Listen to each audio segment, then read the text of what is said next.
talk about how to create channel art for your YouTube. Okay? Learn with Myra Major about online business and success. Please do subscribe and click the bell button notification below for more updates.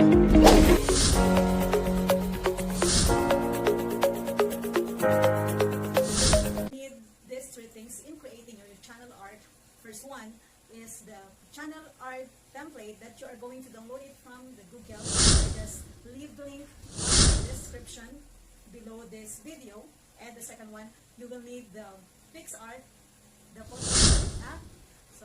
And then the last one, you will need the photo and picture resizers so that it will fit to your YouTube channel art photos. Okay? PixArt. So, nandito ka na sa PixArt, no? Ito yung PixArt. Yan. Ito ang PixArt. And then, kapag nandun ka na, yan. Okay, click mo tong bilog na may plus sign sa baba.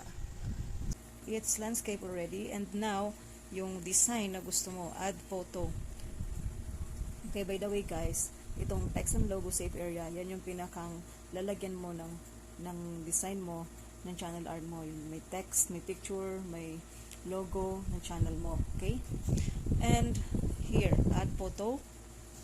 Okay, kung gusto mo, lagyan ng picture mo mismo. Okay, hanap ka lang ng picture na PNG. Nasa yan kung anong gusto mong design. No?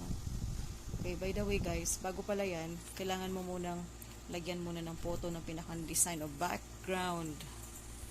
Okay, background ng... Okay, hanap tayo ng background. Okay, kasi meron ako... Okay, ano ba yung name? Pero sa akin, instead na text, ang gagawin ko, kasi meron ako na i-crop na name ko, brand name ko. Okay, alright, here. So, this is my picture. Alright.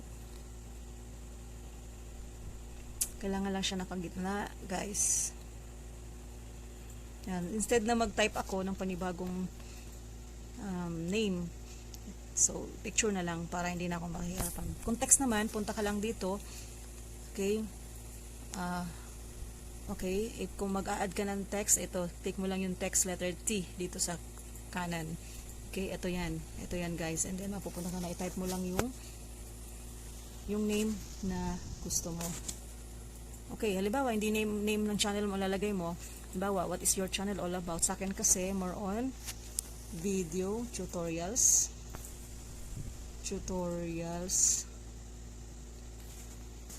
Okay, halimbawa ito. So, kung okay na yan, check mo lang. Click mo yung check. Tapos,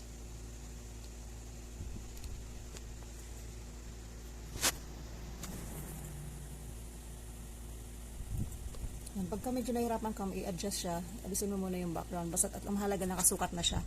Okay, and then here, ito yung pinaka ano niya.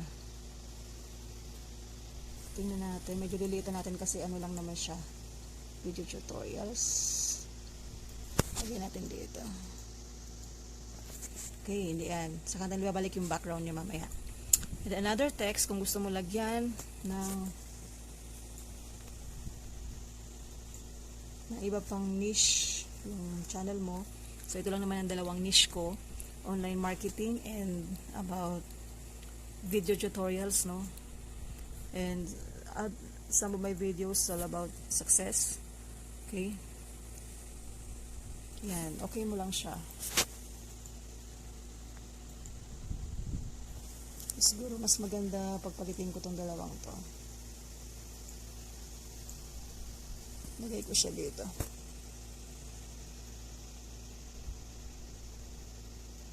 Okay, yan guys.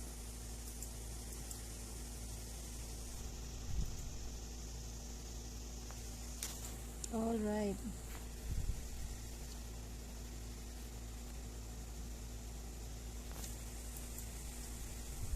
Yan guys. Basta i-estimate nyo lang kung yung size niya doon sa paglalagyan mo. And then another one. Yan. Success. About success. Okay, another.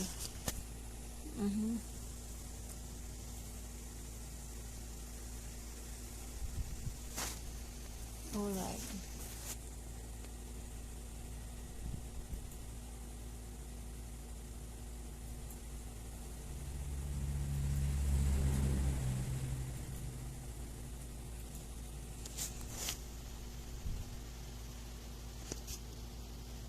Alright, here.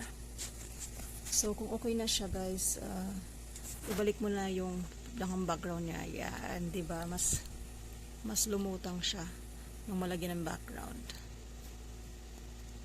Yan, dahil sa akin, ibang dating ng color na ginamit ko. Itong red kasi medyo very attractive siya sa akin, at saka it changed my mood. It is a happy color. Yan. Alright. Para pag di pa siya gitna, medyo adjust mo lang kasi medyo maliit ito. Cellphone lang gamit natin. Okay. Magtuturo din ako sa inyo na ibang tutorials o paggawa ng channel art gamit ang computer naman. Okay. So, maybe this is enough kasi yan. Make sure lang nasa medyo gitna guys, at yung merong allowance sa gilid, dalawang gilid, kaliwat kanan na gilid.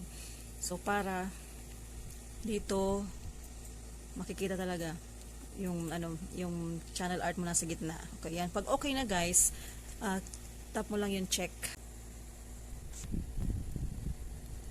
Now guys, if okay na yung ginawa mong channel art sa PixArt, you can proceed now to the photo resizer. Okay, here's the photo resizer. Tap mo lang yan.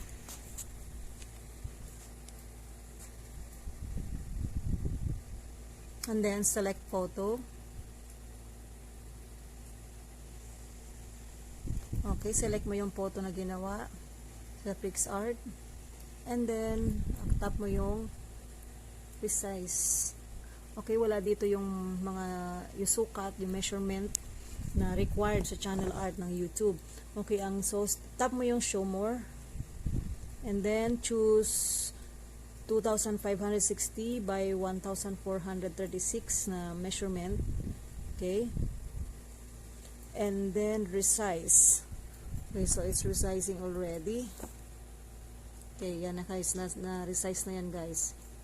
Okay, now magla-login ka naman ngayon sa YouTube channel mo.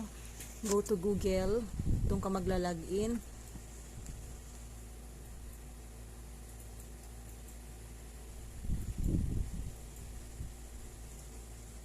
Okay. Punta ka sa YouTube. Login ka sa account mo, YouTube account mo. Okay, gawin nating landscape to. Okay, here. Sa landscape na to, gawin nating desktop. I-check mo yung desktop site. Alright. Punta ka doon sa channel mo. Okay, your channel. And then, customize channel.